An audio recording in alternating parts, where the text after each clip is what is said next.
ہے guys, good morning. آج ہم پڑھیں گے نیشنل انٹرسٹ، قومی مفاد کیا چیز ہے. یہ ایک ٹاپک ہے international relation series U P S C یا ایم اے انٹرنیشنل ریلیشن اور ایم اے پولیٹیکل سائنس کے جو اسٹوڈنٹس ہیں اس کے لیے. تو ہم پڑھیں گے قومی مفاد. قومی مفاد نیشنل انٹرسٹ سے مراد وہ آپ کے وہ اہداف، وہ ٹارگیٹ، وہ ترجیحات، وہ پریفرنس، وہ آبجیکٹیو ہے جو کسی ملک کی خارجہ داخلہ پالیسی کو رہنمائی دیتے ہیں. جب آپ خارجہ داخلی پالیسی بناتے ہیں، اسپیشلی خارجہ پالیسی، فورن پالیسی کی ہم بات کریں گے، تو وہ کچھ ٹارگٹ ہوتے ہیں آپ کے ساتھ، کچھ اسٹریٹجی ہوتی ہے، کچھ پریفرنس ہوتی ہے، کچھ ایمز ہوتے ہیں، آبجیکٹیو ہوتے ہیں، کچھ ڈیزائر ہوتے ہیں کسی ملک کے سطح پر. وہی جو چیزیں ہیں وہ آپ کے قومی مفاد کہلاتے ہیں. جب آپ فارن پالیسی بناؤ گے تو وہی چیزیں وہ آپ کو گائیڈ کر دی. اس کو آپ نے دیکھنا پڑتا ہے کہ بھئی ہم نے یہ چیز کرنی ہے، اپنے ٹریڈ بڑھانا ہے، اپنے ایکسپورٹ بڑھانا ہے، اپنے امپورٹ کم کرنا ہے، ہم نے فلاں ملک کے ساتھ اچھے تعلقات قائم رکھنے، اس کے ساتھ ملٹری تعلقات قائم رکھنا ہے. جس طرح پاکستان اور چائنا، پاکستان چاہتا ہے کہ وہ چائنا کے ساتھ اپنا اسٹریٹجک تعلقات قائم رکھیں، ان کے ساتھ ملٹری تعلقات قائم رکھیں، ان کے ساتھ انویسٹمنٹ جو فائنینشیل ہے یا جو ٹریڈ ایگریمنٹ اس کو بڑھائے تاکہ پاکستان کی جو ہے وہ اکنامک کنڈیشن وہ بہتر سے بہتر ہو جائے. تو یہ سب نا، یہ کیا ہے، قومی مفاد ہے. اس کے علاوہ پاکستان جو ہے نا وہ وہاں سے ملٹری کچھ ایسٹس لے لے، خریدے، بائی کرے، پرچیز کرے، مطلب جو اس کا QH-19 ہیں اس کو خریدے. پاکستان کے پاس آلریڈی وہ QH-9 ہے، لیکن وہ چاہتے ہیں کہ وہ مزید وہ ایئر ڈیفینس سسٹم لے لے. تو یہ سب جو ہے نا یہ نیشنل انٹرسٹ کہلاتی ہے. ٹھیک ہے. تو پھر وہ جو ہے نا یہ آپ کی وہ فارن پالیسی میں وہ ایک نقطہ بن جاتی ہے، ایک امپورٹنٹ پوائنٹ بن جاتی ہے، ایک امپورٹنٹ ایم آبجیکٹیو بن جاتی ہے.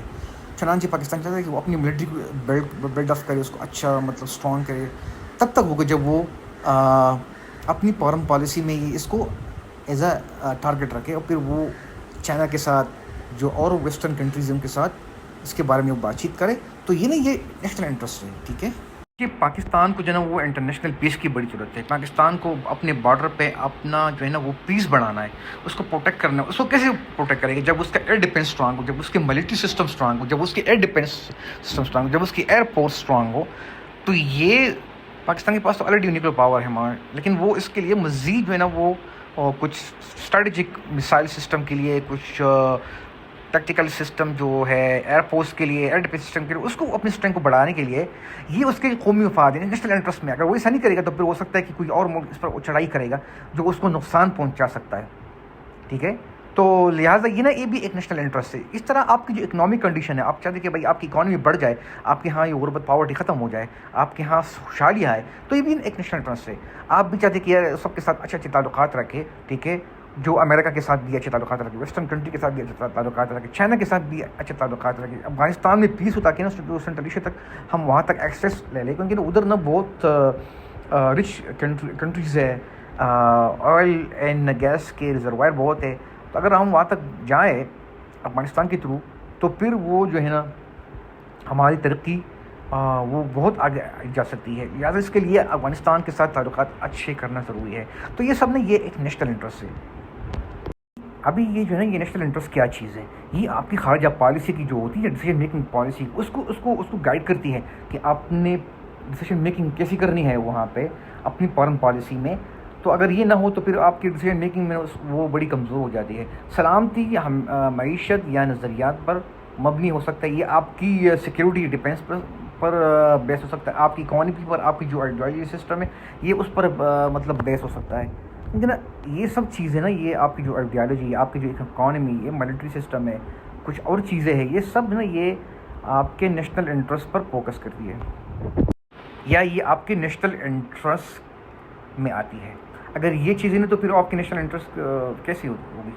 لہٰذا آپ کی نیشنل انٹرسٹ یہ ہے کہ آپ کی جو فارن پالیسی ہے اس کو آپ گائیڈ کریں، کیسے اچھے تعلقات بڑھانا ہے دوسرے ملک کے ساتھ، اپنا پاور کیسے شو کرنا ہے، اور جو انٹرنیشنل ورلڈ میں اس میں سب کے ساتھ کیسے چلنا ہے، جو اپنی سیکیورٹی ڈیفینس کو، اپنی اکانومی کو، اپنی آئیڈیالوجی کو کیسے اس کو مطلب اس کو اسٹرانگ کرنا ہے، مضبوط کرنا ہے، اس کو پروٹیکٹ کرنا ہے پورے ورلڈ میں. یہ آپ کی قلیل مدتی، مڈ ٹرم، طویل مدتی، لانگ ٹرم جو ہے ٹارگٹس ہے اس کی عکاسی کرتی ہے، اس کی کہ بھئی آپ نے لانگ ٹرم آبجیکٹیو کیسے رکھنا ہے، آپ نے شارٹ ٹرم، مڈ ٹرم جو آبجیکٹیو ہے وہ کیسے اس کو مطلب پرکھنا ہے خارجہ پالیسی میں. تو یہ سب نے جو نیشنل انٹرسٹ سے وہ ہوتی ہے، وہ اسی کو دیکھ کے وہ آپ جو ہے نا وہ مڈ ٹرم، شارٹ ٹرم، جو لانگ ٹرم ہے وہ جو ٹارگیٹ وہ آپ اس کو بناتے ہو، پھر اس کو نا ایک خارجہ پالیسی کی صورت میں اس کو امپلیمنٹ کرتے ہو. اوکے، ابھی ہم مزید پڑھیں گے کہ جو نیشنل انٹرسٹ ہے قومی مفادات کی، اس کی اقسام کتنی ہے، اس کی کتنے ٹائپس ہے.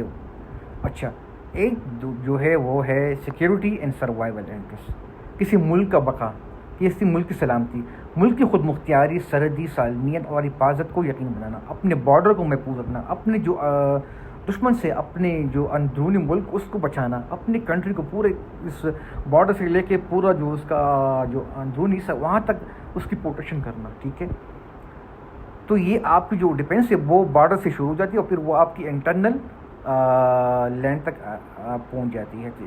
تو لہٰذا آپ کی پروٹیکشن بارڈر سے شروع ہوتی ہے، تو وہاں سے لے کے پورے ملک کے اندر اس کو پروٹیکٹ کرنا ہے. خارجی جو خطرات ہے، دہشت گردی ہے یا حملوں سے بچاؤ شامل ہے، مثلاً پوجی طاقت میں اضافہ جیسے نیٹو جیسے اتحادی تعلقات. تو یہ کیا ہوگی، اس کی ایک قسم ہے سیکیورٹی اینڈ سروائیول انٹرسٹ، اپنی ملک کی حفاظت کرنا، اس کو بچانا دشمنوں سے. ٹھیک ہے. دوسرا ہے اکنامک یا میٹیریل انٹرسٹ، آپ کا جو اقتصادی یا معیشی جو ہے معیشت کا جو ہے پہلو ہے، میٹیریل جو مادی مقاصد ہے وہ بھی اس میں شامل ہے. دولت، تجارت، قدرتی وسائل اور اقتصادی ترقی پر توجہ دینا، اس کی مطلب اس میں ترقی کرنا. ٹھیک ہے، جو پاکستان کے ساتھ جو سینڈک کے جو ذخائر ہے یا جو گوڑ کے ذخائر ہے بلوچستان میں، اس کو پروٹیکٹ کرنا. جو منرل ہے کیمیا جو دوسرے علاقوں میں، جس طرح جو آئل ریزروائر ہے، تیل کی کنویں ہیں، جو گیس کے بھی ہے سندھ میں، پنجاب میں، اس کے بھی پروٹیکشن کرنا. ان سب جو ہے یہ آپ کی نیشنل انٹرسٹ میں آتی ہے، اکنامک انٹرسٹ میں آتی ہے. تیسرا ہے نظریاتی، ثقافتی، اخلاقی مقاصد، ideological and culture moral interest. یہ بھی آپ کی خارجہ پالیسی ہے، اپنی آئیڈیالوجی کی حفاظت کرنا، اپنی جو آپ کا جو کلچر ہے، اپنی جو سوچ ہے، اپنے جو سوسائٹی کی جو آپ کی جو بیسز ہے، جو ویلیوز ہے، اس کو پروٹیکٹ کرنا، یہ بھی آپ کی نیشنل انٹرسٹ میں شامل ہے. خصوصاً صرف یہ نہیں کہ صرف آپ کی جو ملٹری ہے یا ملک کی دفاع ہے یا صرف معیشت ہے، نہیں، بلکہ اس کو بھی آپ کی جو نظریاتی آئیڈیالوجیکل بیسس ہے، آپ کی جو کلچر ہے، جس کی جو ویلیو ہے، یا جو آپ کی اور جو چیزیں ثقافتی چیزیں ہیں، سب اس کو پروٹیکٹ کرنا، تاریخ کو پروٹیکٹ کرنا. جو سویلائزیشن ہے تھی، جو پرانی تہذیب ہے، جو جس طرح گندہارا ہو گیا، یہ سب جو نا یہ جو فائن آرٹس کی جو چیزیں ہیں اس میں، یا جو آپ کی جو کلچر ہے سب کو پروٹیکٹ کرنا. ٹھیک ہے، گندہارا کی جو تہذیبیں ہے وہاں پہ اس کو پروٹیکٹ کرنا، وہاں کے جو اس میں کچھ ہے جو پرانی قدیم کچھ چیز اس میں، اس کو بھی حفاظت کرنا. یہ سب چیزیں اس میں شامل ہے. اپنے نظریے کی حفاظت کرنا، ٹھیک ہے، پورے ورلڈ میں اس کو ڈیپینڈ کرنا، یہ سب آپ کی نیشنل انٹرسٹ میں آتی ہے. تیسرا ہے اسٹریٹجک یا پولیٹیکل انٹرسٹ، جو آپ کے اسٹریٹجک ہے، جو آپ کی جو پولیٹیکل انٹرسٹ ہے، جو آپ کی جو سیاسی انٹرسٹ ہے، جو آپ کی لانگ ٹرم جو ہے انٹرسٹ ہے، اس کو مطلب اس کی پروٹیکشن، اس کو پروٹیکٹ کرنا، اس کی اپنی خارجہ پالیسی میں اس پر فوکس کرنا. داخلی اور بین الاقوامی سطح پر سیاسی اثر و رسوخ برقرار رکھنا، خصوصاً یونائٹڈ نیشن میں، خصوصاً امریکہ کے ساتھ جو بڑے بڑے پاورز ہیں، فرانس کے ساتھ، جو ویسٹرن یورپ کی جو کنٹریز ہے، سب کے ساتھ اچھے مطلب تعلقات قائم رکھنا اور ان پر اثر و رسوخ برقرار رکھنا، تاکہ لوگ آپ کی وہ عزت کر سکے. اتحادی تعلقات، علاقائی اثر و رسوخ اور ڈپلومیسی شامل ہے. جو آپ کی جو ریجنل سطح پر اس پر بھی اپنے تعلقات کو بڑھانا. ٹھیک ہے، آپ کے ساتھ چائنا ہے، آپ کے ساتھ افغانستان، آپ کے ساتھ انڈیا ہے، جو آپ کے ساتھ کچھ اور کنٹریز ہیں، ان کے ساتھ سیاسی جو ہے اپنی علاقائی اثر و رسوخ اس کو برقرار رکھنا، یا اس میں وہ ڈپلومیسی کے ذریعے اپنے جو انٹرسٹ ہے اس کو مزید فوکس کرنا، اس کو آگے تک لے جانا، اس کو پروٹیکٹ کرنا. مثال کے طور پر کوئی وار کے دوران امریکہ اور U S S R Soviet union کا اتحادی ملک پر اثر و رسوخ. جس طرح آپ نے دیکھا کہ پور وار میں 2 کیمپ تھے، ایک امریکن کیمپ تھا، دوسرا تھا رشیا. تو وہ جو ہے نا کچھ لوگ کنٹریز اس کے ساتھ تھے، رشیا کے ساتھ تھے، کچھ جو ہے نا امریکہ کے ساتھ تھے. تو یہ دونوں جو دیش تھے، یہ کنٹری تھے، امریکہ، یہ رشیا، انہوں نے اپنے جو اتحادی ہے اس پر بڑے جو ہے نا اثر و رسوخ اس پر مرتب کیے. ٹھیک ہے، اس کو مطلب کچھ پیسہ دیا، کچھ اور چیزیں، تاکہ وہ اس کی نا وہ اس کی جو رشیا کی یا امریکہ جو آئیڈیالوجی ہے، جو اس کے سسٹم کے ہے، اس کو سپورٹ کرے. اس کے پیچھے وہ کھڑے ہو جائیں. تو یہ اس میں شامل ہے. اچھا، چوتھا ہے وسائل کا مفاد یا جو آپ کی جو ماحولیاتی environmental resources interest. Okay, natural resources آپ کے ساتھ ہے، آپ کا جو ہے ایکو سسٹم ہے، آپ کی جو انوائرمنٹ ہے، سسٹینیبل ڈیولپمنٹ، اس کی بھی حفاظت کرنا، اس کو پروٹیکٹ کرنا. مثلاً پانی کی جو وسائل ہے، جس طرح انڈس واٹر ٹریٹی 1960 میں ہوئی تھی. کیوں ہوئی تھی؟ بڑی ضرورت ہے کہ ہم اس کو جان لیں. یہ جو تھا، یہ کچھ دریائے تھے، کچھ ہندوستان کے ساتھ مطلب ملے ہوئے تھے، کچھ ہمارے پاکستان کے سائڈ پہ تھے. تو یہاں سے پانی وہاں پہ جاتی تھی اور وہاں سے پانی یہاں پہ آتا تھا. تو وہاں پہ کچھ معاہدہ کہ بھائی یہ جو نا، یہ برابری کے سطح پر نا یہ پانی ہم تقسیم ہوگی. پانی کی تقسیم میں کچھ پانی وہ آپ کے حصے میں یا کچھ جو دریا ہے پانی وہ ہمارے حصے میں آئیں گے. اب اس میں مطلب کچھ مسئلے ہے کہ ہندوستانی پاکستان کا پانی کچھ اور کا جو دریا ہے اس پر باندھنے کی کوشش کی، مطلب پر ڈیم بنانے کی کوشش کی، جس کی وجہ سے پاکستان کا جو پانی کا بہاؤ تھا وہ متاثر ہوا. اور وہاں سے جو پانی آ رہا تھا پاکستان میں، وہ اس کی جو کوانٹٹی تھی بہت کم ہو گئی، جس کی وجہ سے پاکستان کو اکنامکلی اینڈ ایگریکلچرلی بہت نقصان اٹھانا پڑا. چنانچہ یہ بھی اس کی تحفظ کرنا ہے کہ انڈس واٹر ٹریٹی کی وہ اس کو ڈپلومیسی کے ذریعے حل کرے، اس کو دباؤ ڈالے کہ بھائی صاحب ہمارا جو پانی ہے اس کو چھوڑ دو، جو آپ کا پانی ہے اس کو وہ آپ کا ہے. جو انٹرنیشنل ایگریمنٹ کے تحت جو آتا ہے 1960 میں، کچھ جو دریائے وہ ہمارے ہیں، لہٰذا ان پر ڈیم یا بند بنانے کی کوشش نہ کریں. جو پانی ہے وہ پاکستان کے حوالے کر رہے ہیں، اور جو آپ کا پانی وہ آپ کے حوالے. لیکن انڈیا وہ نہیں مان رہا، وہ اپنی منمانی کر رہا ہے، اپنی وہ بدماشی کر رہا ہے یہاں پہ.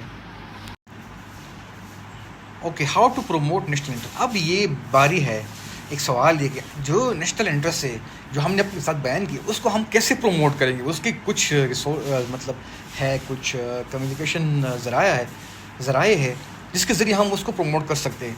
ٹھیک ہے، وہ کون سے جو انسٹرومنٹ ہیں جس کے ذریعے ہم اس کو پروموٹ کر سکتے ہیں. تو ایک تو یہ کہ اپنی ڈپلومیسی یا انٹرنیشنل ریلیشن کے ذریعے تنازعات کو حل کرنے، مفادات کے فروغ دینے کے لیے مذاکرات، معاہدے اور دیہائی تعلقات استعمال کریں. ہم ایگریمنٹ کے ذریعے، ہم ڈپلومیسی کے ذریعے، ہم ٹریٹی کے ذریعے، ہم جو ہے نا وہ بائیلیٹرل یا ملٹی لیٹرل جو ہے ڈپلومیسی، اس کے ذریعے اپنی جو ہے فارن پالیسی کے نیشنل انٹرسٹ اس کو پروٹیکٹ کر سکیں، اس کو ہم بھرپور طریقے سے اس کو ڈپینڈ کر سکیں. مضبوط دو طرفہ اور کثیر الجہتی یعنی ملٹی لیٹرل اور بائی لیٹرل طریقے سے اس کو تعلقات قائم کریں. مثلاً مثال کے طور پر تجارتی معاہدے، اسٹریٹجک پارٹنرشپ، اقوام متحدہ میں شرکت، یا جو پاکستان جو امریکہ کا جو مطلب نان نیٹو اسٹریٹجک الائنس تھا، وہ جب ہم نے کیا تو وہی تھا نا کہ ہم نے اپنی نیشنل انٹرسٹ کو پروٹیکٹ کیا، وہی فارن پالیسی کے ذریعے. ٹھیک ہے، اپنے نیشنل انٹرسٹ کو ہم نے، جب امریکہ نے کیا کہ وہ اس نے پاکستان کو نان نیٹو الائنس کا اتحاد دیا. اوکے، تو یہ بھی ایک بہت بڑی کامیابی تھی. آج جو ہے نا عاصم منیر صاحب جب امریکہ گئے تو امریکہ کے جو پریزیڈنٹ ہے مسٹر ڈونلڈ ٹرمپ، وہ پاکستان کے جو ہے عاصم منیر صاحب کے ان کے گن گانے لگا ہے، بولتے کہ بڑا بہترین ایک منتظم ہے، ایڈمنسٹریٹر ہے، اور ایک کامیاب ایک جس نے پاکستان کے تعلقات کو مزید ایک نئی جہت دی، ایک نئی ڈائمنشن دی. اور ابھی جو نا امریکہ اور پاکستان کے درمیان جو ہے نا وہ ایک ٹریڈ ڈیل بھی ہوئی ہے کہ پاکستان میں جو آئل کے جو ذخائر ہے اس میں وہ کوشش کر کے اس کو سرچ کرے کہ کہاں پہ پاکستان میں آئل کے ذخائر ہیں، تو وہ اس کو تیل کی جو ذخیرے ہے اس کو تلاش کرنے میں پاکستان کی وہ ہیلپ کرے گا. یہ سب جو ہے نا، یہ جب عاصم منیر صاحب نے امریکہ کا دورہ کیا تو یہ سب نا، یہ تعلقات امریکہ پاکستان کا ایک نئی اس کو جہت ملی اور ایک نئے ایک باب اس میں شروع ہو گیا. تو یہ تعلقات کیسے ہم بڑھ گئے؟ یہ صرف ایک ڈپلومیسی کے ذریعے، ایک انٹرنیشنل بائیلیٹرل ملٹی لیٹرل طریقے کے ذریعے. جب عاصم منیر صاحب گئے، شہباز شریف صاحب نے بھی مطلب انہوں نے ایک پالیسی بنائی، ایک ڈیسیشن میکنگ بنائی کہ بھائی ہم نے ان کے ساتھ بھی تعلقات قائم رکھنے، چائنا کے ساتھ بھی ہم نے جانا ہے. ٹھیک ہے، جو رشیا کے ساتھ بھی ہم نے کرنا ہے، جو بڑے ویسٹرن پاور کے ساتھ بھی ہم نے جانا ہے، بلکہ انٹرنیشنل جو ورلڈ میں اپنا رول پلے کرنا ہے تاکہ ہم ایک مضبوط ایک کنٹری بن سکے. تب یہ ممکن، جب آپ یہی چیزوں کو مطلب سامنے رکھو گے تب آپ کی نیشنل انٹرسٹ وہ آگے بڑھے گی. اس میں دوسرا ہے فوجی طاقت اور سلامتی. Okay, military strength and security. یہ بھی ایک طریقہ کہ آپ اپنی ملٹری کو اسٹرانگ کرے، اس میں اس کی جو کیپیسٹی ہے اس کو برقرار رکھے، اس کو بڑھائے، تاکہ بوقت ضرورت آپ جو ہے نا ان خطرات کا مقابلہ کر سکے. خصوصاً پاکستان اور انڈیا. پاکستان کو خطرہ تھا انڈیا سے، جب انڈیا نے اٹیک کیا تو پاکستان نے بھی اس کا بھرپور جواب دیا، اور ایسا جواب دیا کہ وہ تقریباً ایک ہفتے کے اندر یہ جنگ ختم ہوگی، 4 دن کے اندر ختم ہوگی، اور انہوں نے سیز فائر کا اعلان کر دیا. تو یہی ایک اسٹرینتھ ہے. اگر آپ کی اسٹرینتھ، ملٹری اسٹرینتھ اچھا ہے، اسٹرانگ ہے، تبھی آپ جو ہے نا وہ اپنی کنٹری کو پروٹیکٹ کر سکتے، اپنے نیشنل انٹرسٹ کو پروٹیکٹ کر سکتے. جب آپ کی بارڈر سیکیور نہیں ہے تو کیسے آپ اپنے اندر کی وہ جو ہے سیکیورٹی اس کو یقینی بنا سکتے ہو؟ تب ہوگا جب آپ کی بارڈر وہ مضبوط ہوں گی، اس کو پروٹیکٹ کر سکے گی آپ. مسلح افواج کو جدید بنائے، دفاعی اتحادوں میں مثال نیٹو کی رکنیت، فوجی جدید کاری کے پروگرام، یا پاکستان کا نیٹو الائنس میں شرکت، جس کی وجہ سے پاکستان کا جو رول تھا وار انٹر 2010 سے لے کے 2025 تک، انہوں نے پاکستان کی جو فوج میں جس کی ڈائمینشن ہے، اس کی جو کیپیسٹی ہے، اس کو بہت بڑھایا. پاکستان فوج کو ٹرین کیا. لہٰذا پاکستان کی جو فوج ہے اب ایک ایسی فوج ہے جو کسی کے ساتھ بھی وہ لڑ سکتی ہے. ان کے پاس ان کے ساتھ جدید ہتھیار بھی ہے، اس کے پاس اسٹرینتھ بھی ہے، ٹھیک ہے، مسائلس بھی ہے، نیوکلیئر آرم بھی ہے. اور پاکستان کے جو ایئر فورس ہے بہت بڑا اسٹرانگ ہے. پاکستان کی جو اسپیشل فورسز ہے، اسنائپرز ہیں، وہ بھی بڑی جدید بن گئی ہے. کیونکہ نا وہ امریکہ کے ساتھ، جو نیٹو کے ساتھ، انہوں نے باقاعدہ اس میں حصہ لیا تھا. باقاعدہ وہ ڈرلنگ کرتے ہیں. وار انڈر میں بھی انہوں کو ٹریننگ دی تھی کہ بھائی آپ نے کیسے لڑنا ہے. تو لہٰذا یہ بھی ہے کہ آپ اپنی فوجی طاقت اور سلامتی کو اس کو یقینی بنائیں، اس کو مضبوط کریں، تاکہ کوئی بھی ملک آپ کو، آپ کی جو جہاں پہ آپ کی ترقی ہو رہی ہے، خصوصاً بلوچستان میں بہت ترقی ہو رہی ہے، گوادر بن رہا ہے، وہاں سونے کے ذخائر ہے. تو کچھ دشمن ہیں پاکستان کے، وہ نہیں چاہتے کہ وہ پاکستان جو ہے نا وہ ایسا کر سکے. لہٰذا وہ جو ہے نا وہاں پہ ان کے لیے انسٹیبلٹی وہ لا رہا ہے. کچھ گروپ ہے ان کو پروموٹ کر رہا ہے، جہاں پہ ٹیررزم وہ بڑھ رہی، تاکہ نا وہ پاکستان جو ہے نا وہ اپنی جو وہاں پہ جو نیشنل انٹرسٹ ہے اس کو پروٹیکٹ نہیں کر سکتا. یہ جو ہے نا یہ بلوچستان وہاں پہ انسٹیبلٹی رہے، تاکہ پاکستان کی جو اکنامیکل ڈیولپمنٹ ہے یہ شدید طریقے سے متاثر ہو جائے. چوتھا جو ہے جس کے ذریعے ہم اپنے نیشنل انٹرسٹ کو وہ پروٹیکٹ کر سکتے، کوئی بھی ملک وہ کر سکتا ہے، پروٹیکٹ کر سکتا ہے، وہ ہے political stability and good governance. جب سیاسی استحکام ہوگا اور اچھی حکمرانی ہوگی، ٹھیک ہے، کرپشن نہیں ہوگی، اور صحیح طریقے کے ذریعے یہ حکومت وہ مطلب وہ بغیر کسی انٹرفیئرنس کے وہ قائم ہوگا، دائم ہوگا، تب ہی ایک ملک ترقی کر سکتا ہے. اچھی حکمرانی ہوگی، حکمران اچھے ہوں گے، غلط طریقے استعمال نہیں کریں گے، کرپشن نہیں کریں گے، تو لا اینڈ آرڈر ہوگا.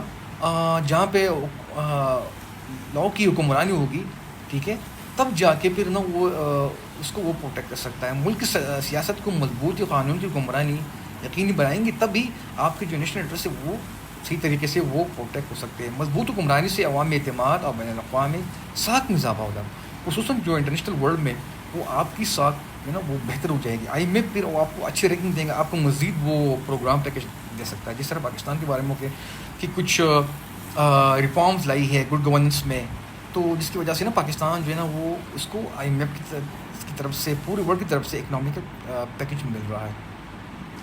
تو جمہوری ادارے اچھے ہوں گے، مضبوط ہوں گے، بدعنوانی کے خلاف اقدامات ہوں گے، جو پالیسی کے جو تسلسل ہوں گے، تب بھی جا کے نا وہ آپ کی نیشنل انٹرسٹ کو پروٹیکٹ ہو سکتی ہے خارجہ پالیسی میں. سائنس، ٹیکنالوجی اور تعلیم، چنانچہ تحقیق، ریسرچ، ٹیکنالوجی، تعلیم میں سرمایہ کاری جب کریں گے، تاکہ وہ آپ کی جو قومی جو صلاحیتیں ہے وہ اس کو بڑھائیں گے، جو آپ کی جو نیشنل کیپیسٹی ہے اس کو بڑھائیں گے، جو آپ کی جو ٹیلنٹس ہے اس کو آگے لے کے آئیں گے. تو اس سے کیا ہو جائے گا، جو آپ کی جو کیپیسٹی وہ بڑھ جائے گی. جس طرح سائبر سیکیورٹی میں ریسرچ ہو گیا، یا جو خلائی اسپیس وغیرہ اس میں آپ ریسرچ کریں گے، تو پھر نا وہ آپ کی جو ہے وہ نیشنل انٹرسٹ وہ اس کو آپ اس کو پروٹیکٹ کر سکتے ہو پورے ورلڈ میں. Okay, soft power and culture diplomacy. Soft power کیا چیز ہے جو کلچر ڈپلومیسی ہے؟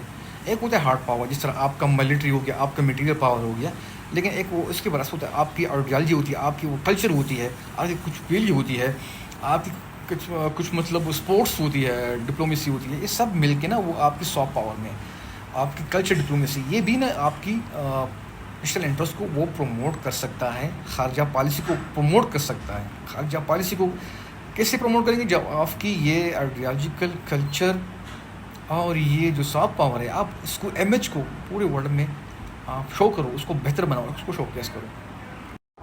اوکے، تو ہم مزید پڑھیں گے نمبر 7 پہ، اسٹریٹجک اتحاد اور شراکت داری. یہ کیا چیز ہے؟ اسٹریٹجک الائنسز اینڈ پارٹنرشپ، علاقائی اور بین الاقوامی تنظیموں میں اب جب شامل ہو آسیان میں، آپ شامل ہو سارک میں، ACO میں، جو علاقائی وہ تنظیمیں ہیں، یا جو نیٹو ہے اس کے ساتھ، یا جو یورپین یونین ہے، جو برکس ہو گیا، ابھی جو یہ جو نیا ایک ہے تنظیم بنی ہے، ٹھیک ہے، جو افریقن یونین ہے، جو اسلامک کنٹری کا جو OIC آرگنائزیشن ہے، ان کے ساتھ مل کے، تو یہ جو ہے نا جو نارتھ ساؤتھ ڈائلاگ ہو گیا، ان کے ذریعے ہم اپنی جو اسٹریٹجک ہے لانگ ٹرم پارٹنرشپ کو مزید بڑھا سکتے ہیں ان کنٹری کے ساتھ جو اس میں شامل ہے، جو ان ریجنل آرگنائزیشن، جو انٹرنیشنل آرگنائزیشن میں شامل ہے، ان کے ساتھ اپنے تعلقات کو مزید بڑھا سکتے ہیں، آپ کی ٹریڈ بڑھ جائے، آپ کی اکانومی بڑھ جائے، آپ کی جو ایکسپورٹ ہے وہ بڑھ جائے گی. تو یہ بھی نا ایک مؤثر ذریعہ ہے کسی ملک کی نیشنل انٹرسٹ کو یا خارجہ پالیسی کو جو ہے نا وہ کامیاب کرانے کے لیے. مؤثر خارجہ پالیسی کا نفاذ یہ تب ہوگا جب آپ کی جو ہوگی یہ انٹرنیشنل یا فارن پالیسی وہ افیکٹو ہوگی. خارجہ پالیسی کو قومی اہداف اور ترجیحات کے مطابق بنائیں، جو آپ کی پریفرنس ہے، جو آپ کی نیشنل انٹرسٹ ہے، ٹارگیٹ ہے، اس کے مطابق بنائیں. طویل مدتی منصوبہ بندی اور لچکدار حکمت عملی کریں، لانگ ٹرم پلان کریں، ٹھیک ہے، جو اس کو جو ہے نا اس میں وہ اس کو وہ فلیکسیبل رکھے، تاکہ وقت ضرورت اس میں آپ جو ہے نا اس کچھ چیزیں ایڈ کریں، کچھ چیزیں نکالیں، تاکہ عالمی حالات کے مطابق رد عمل ریئیکشن دیا جا سکے. کچھ چیزیں مطلب وہ کیونکہ نا وہ تبدیل ہوتی رہتی ہے پورے ورلڈ میں، تو لہٰذا ان چیزوں کو آپ نے اس کو خیال وہ رکھنا پڑے گا. اگر ایسا نہیں ہوگا تو پھر وہ آپ کو نقصان اٹھانا پڑ سکتا ہے نیشنل انٹرسٹ میں یا اپنی آپ کی جو فارن پالیسی ہے. تو اس کو مطلب ایک فلیکسیبل بنائیں تاکہ نا وہ وقت ضرورت اس میں وہ چینجز آپ لا سکے، اس کو افیکٹو بنائیں، مضبوط طریقے سے بنائیں. لانگ ٹرم آپ جو ہے نا وہ ٹارگیٹ کو رکھو، 20 سال کے، 30 سال کے، 25 سال کے کہ ہم نے ابھی یہاں سے وہاں تک کیسے جانا، آگے ہم نے کیا کرنا ہے.